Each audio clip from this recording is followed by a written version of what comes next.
এটি ম্যাপল গাছ।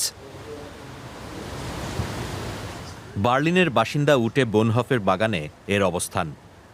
বাগানটিতে পোকামাকড়েরা বাস করে, পাখিদেরও প্রিয় এই বাগান।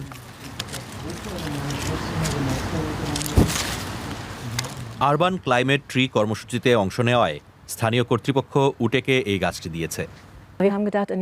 আমাদের মনে হয়েছে বাগানে আরেকটা গাছ হলে মন্দ হয় না, বরং এটি আরও সবুজ নিয়ে আসবে। এছাড়া আরবান ক্লাইমেট ট্রির পরিকল্পনাটিও আমার ভালো লেগেছে। তাই আমরা আবেদনের সিদ্ধান্ত নিয়েছিলাম এবং আমাদের বাগানে ওই কর্মসূচি থেকে পাওয়া একটি গাছ লাগাতে চেয়েছি। আরবান ক্লাইমেট ট্রি কর্মসূচিটি এখন ৩য় বর্ষে পা দিচ্ছে। ৩ দিন ধরে কর্মসূচির আওতায় বার্লিনের স্পান্ডাউ এলাকায় ৭০ জাতের গাছ বিলি করা হচ্ছে। কঠিন কাজ। ওই এলাকায় যাদের গাছ লাগানোর জায়গা আছে তাদের যে কেউ আবেদন করতে পেরেছেন, তবে গাছের পরিচর্যা করার আগ্রহ থাকতে হয়েছে। একক ব্যক্তি থেকে শুরু করে স্কুল, খেলার ক্লাব সবার জন্যই আবেদন উন্মুক্ত ছিল। এই কর্মসূচির পরিকল্পনা করেন হর্টিকালচার ইঞ্জিনিয়ার বেয়াটে রিসমান। তিনি পরিবেশের জন্য কিছু করতে চেয়েছেন, কারণ গত ১৫০ বছর ধরে বার্লিনের তাপমাত্রা নিয়মিত বাড়ছে। নতুন গাছ লাগানো জরুরি। গাছের কারণে আমাদের জীবনযাত্রার মান উন্নত হয়, বিশেষ করে শহরগুলিতে। তারা ছায়া দেয় এবং পরিবেশ ঠান্ডা রাখতে সহায়তা করে। এছাড়া পাখি ও পোকামাকড়ের বাসস্থান হয়ে ওঠে।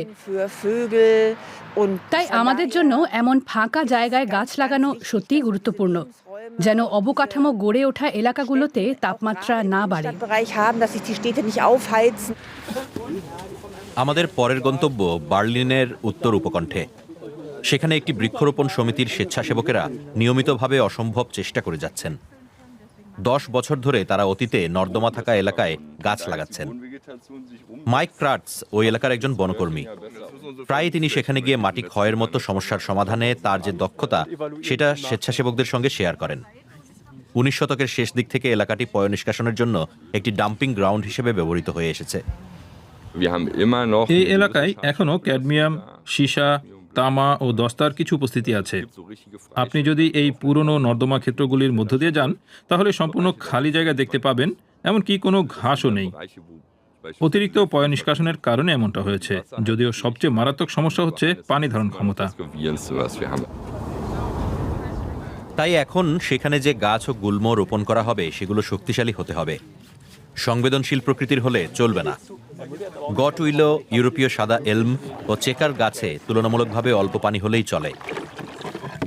এর মধ্যে কিছু চারাকে অবশ্য রোপণের আগে পুষ্টি সমৃদ্ধ শ্যাওলা দ্রবণে চুবিয়ে নিতে হয়। তারপরও যে চারাগুলো শুরুতে সুস্থ থাকতে পারবে তা নিশ্চিত নয়। আমরা 3 বছর ধরে গাছ পর্যবেক্ষণ করি। কখনো কখনো গ্রীষ্মে আশেপাশের ঘাস সাভানা স্টাইলে অনেক বড় হয়ে যায়, তখন আমাদের চারাগুলো ছায়ায় ঢেকে যায়। এছাড়া ঘাসগুলো একই পানির জন্য প্রতিযোগিতা করে, তাই আমরা ঘাসগুলো কেটে দিই। বনকর্মী আমাদের বিশাল এক ট্যাঙ্ক পানি দিয়ে সহায়তা করেন। তখন আমরা দল বেঁধে জঙ্গলের দিকে রওনা হই, যা দেখতে বেশ মজার মনে হতে পারে। আমরা ক্যান দিয়ে বনে পানি দিচ্ছি, তবে এমন চেষ্টায় সত্যি লাভ হয়।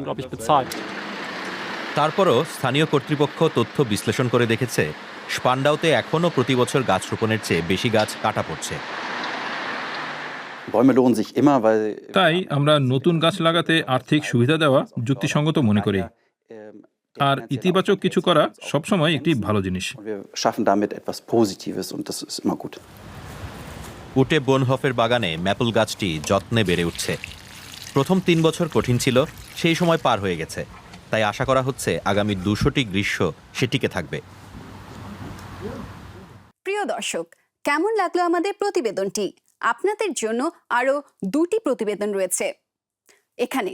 ভালো লাগলে বন্ধুদের সঙ্গে শেয়ার করতে আর আমাদের সাবস্ক্রাইব করতে ভুলবেন না কিন্তু।